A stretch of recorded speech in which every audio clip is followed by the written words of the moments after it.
namni kaayiroo keessa kushiina si miicisiifanne ni jira osoo beekte kushiina namaa miicitu usuu beekteeti kushiina nama afaan kan kee dubbatu miicitu gabbaatee kushiina namaa daladdee jiraatta malee namni kuya kaayiroo keessa paantii si miicisiifanne jira yaa intala haati bunnaa beeti keessatti duute ta intala haati bunnaa beeti keessa bultu jazbaa alhamdulillah jedha gatii namni tokko maqaa isa wal mataa ol si qabeef jechuudha alhamdulillah jedhi galata doktora soodha alhamdulillah waaqa doktor hasoo ka tiktokii keessatti uumte jedhi rabbii kan kee kadhadhu silaa yoo tanallee paantii namaa miicaarta silaa yoo tanallee kushiina namaa miicaarta silaa yoo tanallee disti namaa kajeelaa jirta yaa kajeeltitti yaa ta guyyaa takka paantii eege tanteetitti hin kaane yaa ta guyyaa takka xuutmaa jaharma kan keetitti hin kaane loboca harma loboca gootee asirra teessu jechuudha loboca hudduu loboca gootee asirra teessu jechuudha jireenya maal qabdaa haasofta jireenya maal qabdaa haasofta jireenya maal qabdaa na wajji haasoftanna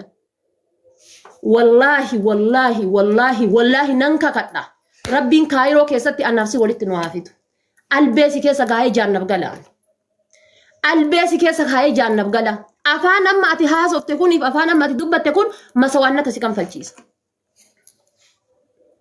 maqaa kan keessin kaason afaan amma ati haasofte kuniif afaan amma ati dubbatte kun masawaannata si kan falchiisa masawaannata si kan falchiisa afaan amma ati dubbatte kun eenyu toltee beedda eenyumaa toltee beettan jedha barate siduunaa toltamo madii toltamo asuu toltamo warra onlaayinii kanarra barattee toltamo eenyumatti toltan jedha bara gatii nama tokkootiif jecha nyak yaa lobocitti doktoraati nu doktoraati deemi xurii kan kee xurii qaddaa biiftitiyya xurii kan kee ofirraa miici qamaaca kan kee ofirraa miici xurii kan kee ofirraa dhiqi majammaraa xurii ofirraa miici nu doktorinnatiidha gizee laayibii dhuftee gadi jettee kushiina keessa waa hojjetu paantii hudduu kaayadhu hudduun kan kee kagamaaf gamanaa jechuudha lobocni kun gizee jedhatiin shiita liqimsu si jala saalfataa jirra nuti harma kan kee gizee ati holdoqqe gootee asirratti teettu osoo hin dhalin dhalteetiin asirra lobocce gootee teettu jechuudha yaa intalti bara qaama keennatti jechuudha gaafa dhalannee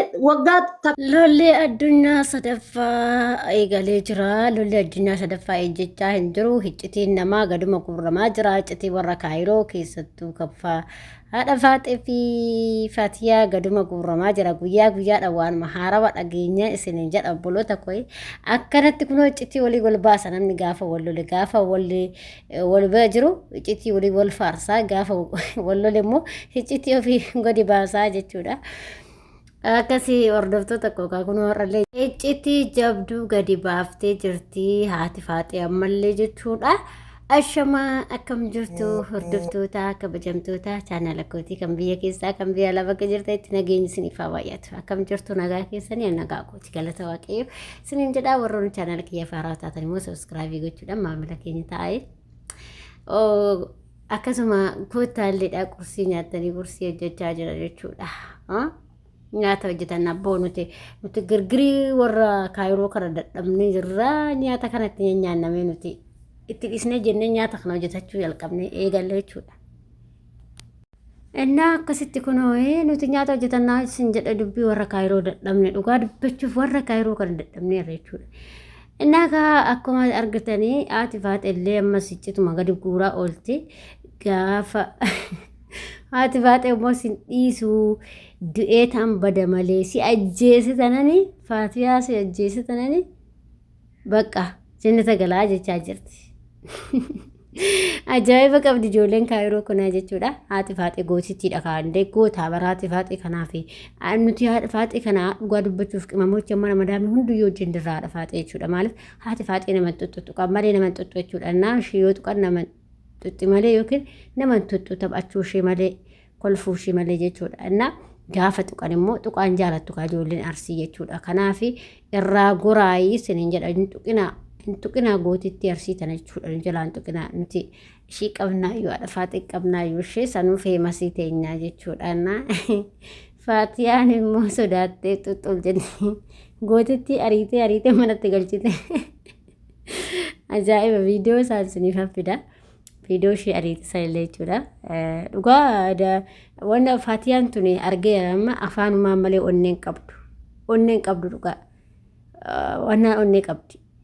Haati faaxee onnee cimaa qabdi jechuudha. Waa dhiirayyuu ashakaa gartee bulchiti dhugaa. kirriirra ooftee bulchiti haati Faatee dhiirumaayyuu jechuudha. Garuu Faatiyaan tuni himatteerti ani afaan onlaayinii irra malee onneen qabu waan iddoo sodaadhas iddoo tana baay'ee sodaadha jettee himatteerti. Kanaaf onnee kan hin qabne immoo afaan ofii walitti qabatanii ta'an jechuudha. Kana dhugaa akkuma jechuun yoo namni gaarii isaan hojjetaniif osoo hin taane injiraa miree yeroo tokko tokko jechuun bakka bolaa shagashaganii kaagdee tokko ishiitu baalagaa waan ta'eef ishiitu tuqee waan ta'eef aanattu keessaa Faatiyaa jechuudha. Qorichi isheeti akkas osoon islachuu amma ጊዜ tokko ilaaluun quuftanii sosoo akka keenyatti mana madaam keessa hojjettanii har'a waliin arrabsitanii maal jettanii tusun arrabsitanii iccitii waliin baastanii waanuma kophaa jirtanii iccitii waliin yaaftan hundi keessan jechuudha. Haati Faatiis iccitii ishii gadi guurte Faatiyaa iccitii ishii gadi guurte kana mana gaafa maatiin ofii dhagaa obboleewwan ofii dhagaa firoottan ofii dhagaa wayoo dhugaa rabbi warri miidiyaa kun huma hunda danda'a malee maalan godha huma hunda danda'a malee odoona ta'e miidiyaa irratti wanti akkas jedhamee waan hin godhe tokko waan hin goone tokko akkas jedhamee na yakkame ta'e garuu warri miidiyaa kun waa hunda danda'aaf wal danda'an malee osoo anaati akkanatti hin jiraadhu dhugaa rabbi nan haaraba akka malee hin ta'a jechuudha. Garuu nan qaanaasi akka malee hin haaralleedha jechuudha. Garuu isaan wal baratan duras wal arrabsaatuma feemasa waan ta'eef warri feemasii isinitti hin laallamu. Warri feemasii ta'e sijammar nama arrabsaa feemasii ta'e malee wal arrabsaa ajandaa uumaa akkasitti malee waan gaarii kam dabarsitanii amma sillachuu jechuudha.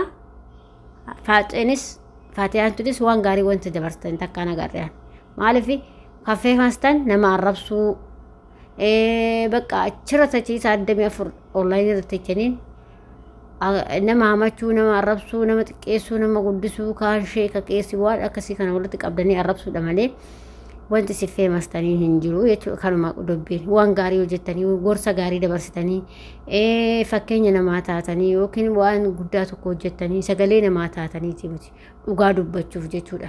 Ijoollee sagalee namaa ta'aniyyuu kan feemasan keessaa ani gannii arge ganniidha ijoollee sagalee namaa taatu ijoollee shamarranii keessaa gannii fi tigistiin arge ijoollee sagalee namaa ta'aniif feemasan jechuudha.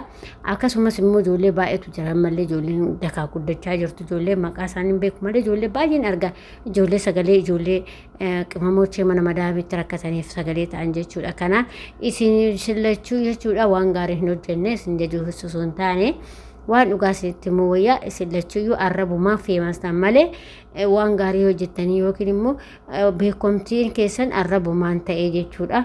Kanaaf waan gaarii fi waan badaa akka hojjettanii wallaalachaa hojjedhaa gisee hojjettan jechuudha. Namni gaafuma feemasii taatu waan tokko akka feemastillee si beekuu qaba jechuudha.